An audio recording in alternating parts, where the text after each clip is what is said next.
Hello, brothers and sisters. This is Kevin Cosby here, TGIF. Thank God it's Friday. Amen. And in fact, thank God it's any day. Folgers used to say the best part of waking up is Folgers in your cup. Well, really, the best part of waking up is just waking up. So thank God that the Lord allowed us to wake up. But the Lord allowed us to wake up on Friday. Praise be to God. Thank you for joining us with another powerful point to ponder. I'm here in Louisville, Kentucky, St. Stephen Baptist Church, as together, as we've been doing almost a year now. In fact, I think about that. This will be the first time ever that we will probably celebrate. I was thinking about Resurrection Day, Easter, doing it virtually. But we're still together. We're still connected because we're looking at God's word and we're experiencing meaningful moments with the Master. In fact, in a sense, maybe we've grown more with the knowledge of God's word than we maybe have grown in our entire life in the midst of a bad situation. Isn't that something? We probably have grown.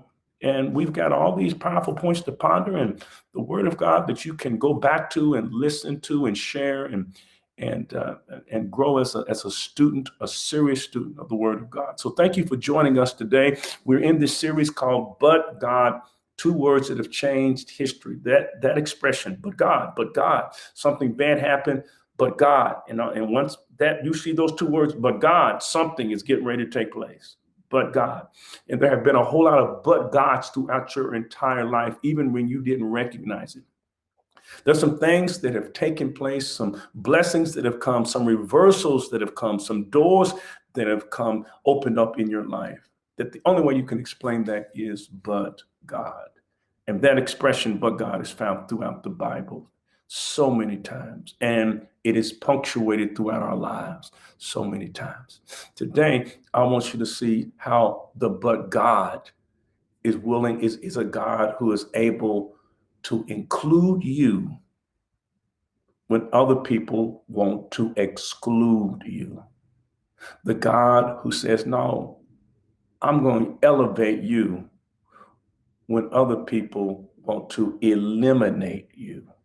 Don't forget that. There are people who want to eliminate you. But God cancels out their schemes and plans and said, while they're trying to eliminate you, watch me elevate you. And this is the but God of David. David, the great shepherd king of Israel who wrote the 23rd Psalm, who defeated Goliath, became David the great king for two reasons. But God. Look at what we read in 1 Samuel chapter 16 and verse 7. It says, when they arrived, Samuel saw Eliab and thought, surely the Lord's anointed stands here before the Lord. Now, what is going on is there's a king named, the sitting king is a man named Saul. But God has decided to remove Saul because Saul has fallen out of favor. He has operated in disobedience and faithlessness. So God's going to displace him and replace him with another king. And God sends the national preacher, whose name is Samuel, to Bethlehem, to the house of a man named Jesse, to interview his sons.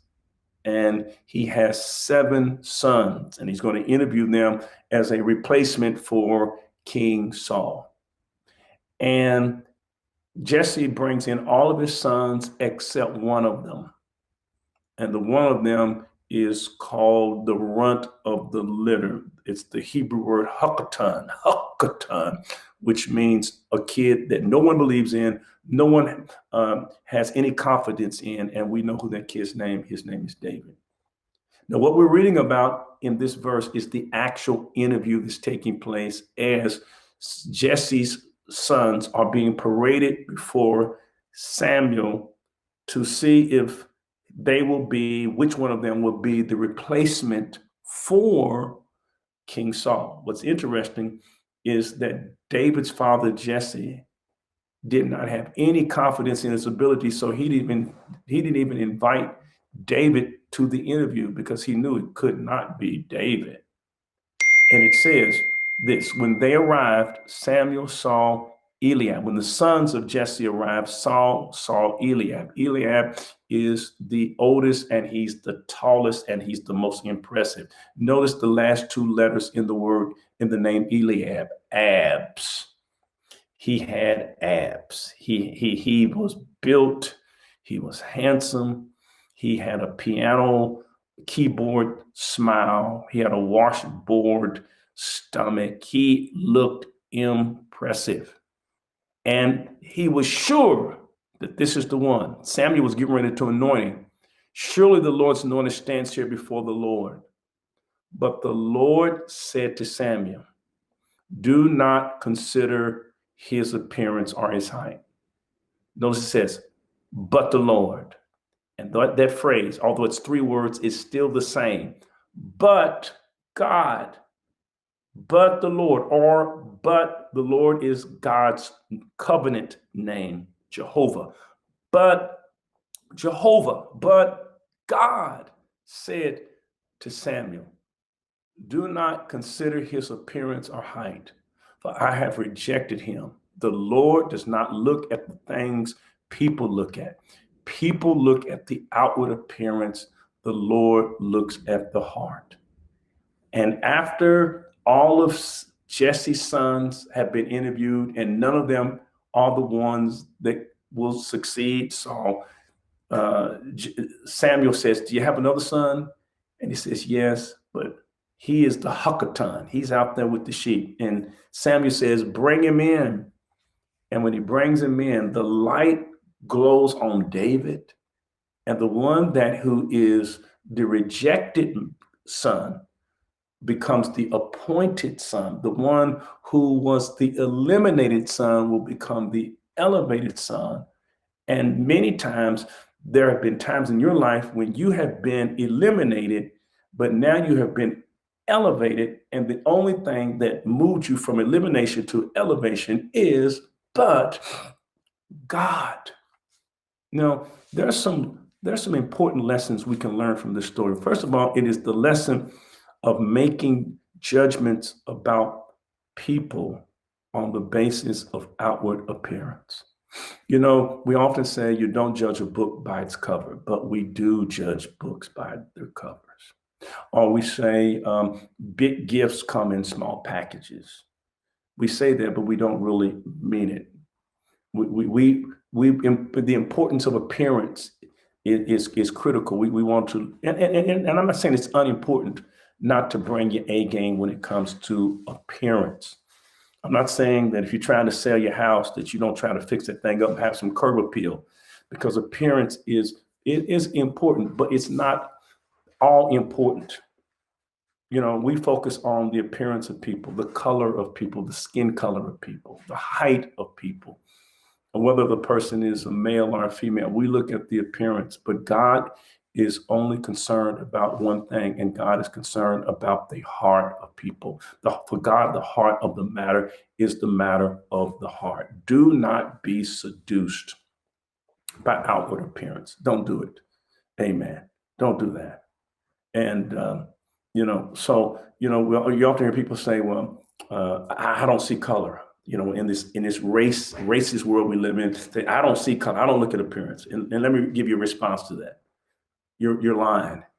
You do see color. The problem is that you associate certain traits with one color and certain traits with other color. For some people, if they are light, you say, oh, they have to be intelligent. Or if they're yellow, they have to be intelligent. But if they're black, oh, well, they're probably criminal. They probably, they're not intelligent. They can't be trusted. What we need is not color blindness, but color blessedness.